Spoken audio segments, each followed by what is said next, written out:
bienvenidos a los estrógenos del grupo A. Somos Daniela Barraza, Karime Zúñiga e Irune Cabanillas. Los estrógenos son hormonas sexuales ováricas que se encargan de muchas funciones fisiológicas a lo largo de la vida de la hembra. Cuando se habla de estrógenos, hay 3 estrógenos significativos presentes en el plasma de la hembra. 1. Estradiol. Es el estrógeno más potente y más eficiente y potente de la hembra, 12 veces más potente que la estrona y 80 veces más potente que el estriol. 2. La estrona. Intervienen en la producción de colágeno, impulsan la generación del HDL, colabora a mantener el calcio en el sistema óseo, etc. 3. Estriol. A pesar de que el estriol se ha estudiado como un indicador en el bienestar del feto, su rol en otros aspectos biológicos no ha sido aclarado. El lugar de sintetización de los estrógenos es en los ovarios, en las células de la granulosa del folículo. Poseen receptores que son moléculas de naturaleza proteica. Están formados por aminoácidos y pertenecen a la familia de los receptores nucleares a hormonas esteroides y hormonas tiroideas. Dentro de esta familia encontramos también a los receptores a andrógenos, glucocorticoides, a hormonas tiroideas, entre otros. Los receptores están en el citoplasma. Los estrógenos son esteroides, como la mayoría de hormonas sexuales, porque se sintetizan a partir del colesterol sanguíneo. Su formación es en las células de la granulosa del ovario. Durante la fase folicular, el precursor colesterol se convertirá en pregnenolona. La pregnenolona formará la progesterona. De la progesterona se formarán los andrógenos, androstendiona y testosterona. Ahora, en este momento, llega la enzima aromatasa que convertirá a los andrógenos en estrógenos. En el ovario, solo una pequeña parte del estradiol se convierte en estrona, pero en cambio en el hígado, piel, tejido graso, músculo, endometrio, hipotálamo, la conversión en estrona es muy abundante.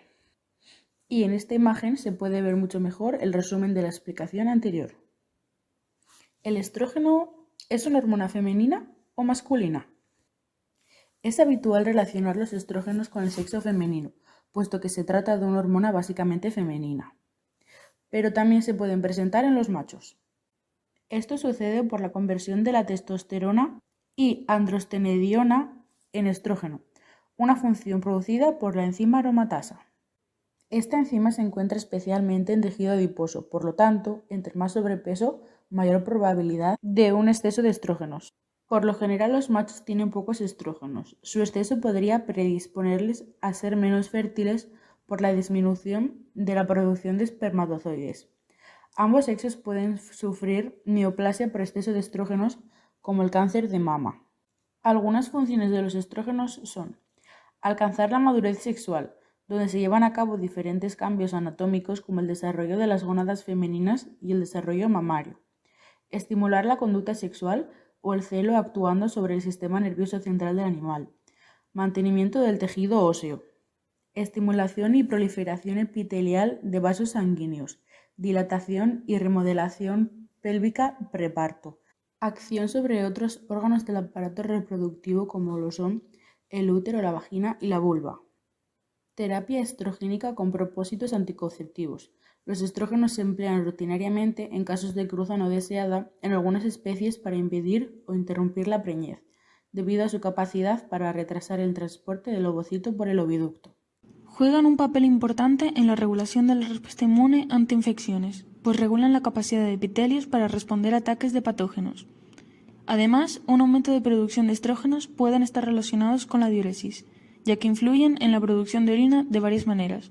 Por un lado, afectando la capacidad del riñón para concentrar la orina, aumentando así su cantidad. Por el contrario, pueden ocasionar retención de líquido, repercutiendo en la orina producida.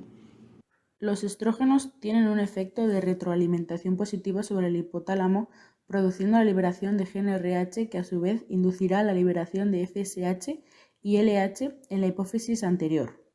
El ciclo se puede dividir en 2 fases, la fase lútea y la fase folicular. Los estrógenos participan en la fase folicular, que se divide en 3 etapas: proestro, estro y metaestro. Durante el proestro se produce una alta concentración de estrógenos causada por la inducción del crecimiento de un folículo dominante ovárico por las hormonas FSH y LH. Este incremento alcanza los centros nerviosos del hipotálamo que controlan las manifestaciones externas del celo. El estro y metaestro es el periodo de actividad y receptividad sexual. La hembra padece de inquietud, inflamación de la vulva, secreción de moco claro y transparente cuyo color atrae el macho e incrementa las contracciones del tracto reproductivo facilitando el transporte del esperma y óvulo. Por otro lado, afectan a los centros endocrinos en el hipotálamo que controlan la liberación de GnRH y a su vez de FSH y LH de la adenohipófisis. Después de un tiempo, que depende de cada especie, desde el comienzo del celo, el sistema nervioso central deja de aceptar estrógenos, terminando el celo. Durante la cópula, los estrógenos estimulan las células mucosas del cérvix que secretan sialomucina y sulfomucina, tornándose más líquida de modo que sea fácilmente cruzada por los espermatozoides. Los bajos niveles de progesterona y estrógenos placentarios inhiben las gonadotrofinas hipofisiarias y por lo tanto evitan la ovulación. Al iniciar el parto aumenta la producción de estrógenos a partir de la pregnenolona. Los estrógenos estimulan la liberación de prostaglandina por el endometrio y ambos se encargan de provocar el aumento de contractilidad del miometrio y la relajación del cérvix. También estimulan la producción de moco cérvico vaginal para facilitar la expulsión del feto.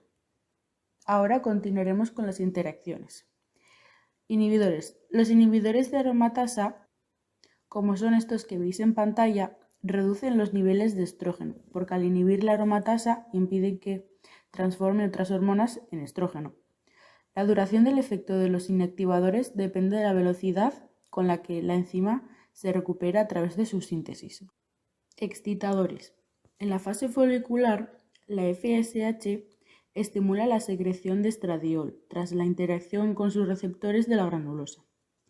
En la fase lútea persiste la secreción del estradiol a partir de la producción de androstenediona y testosterona en las células tecales estimuladas por la LH.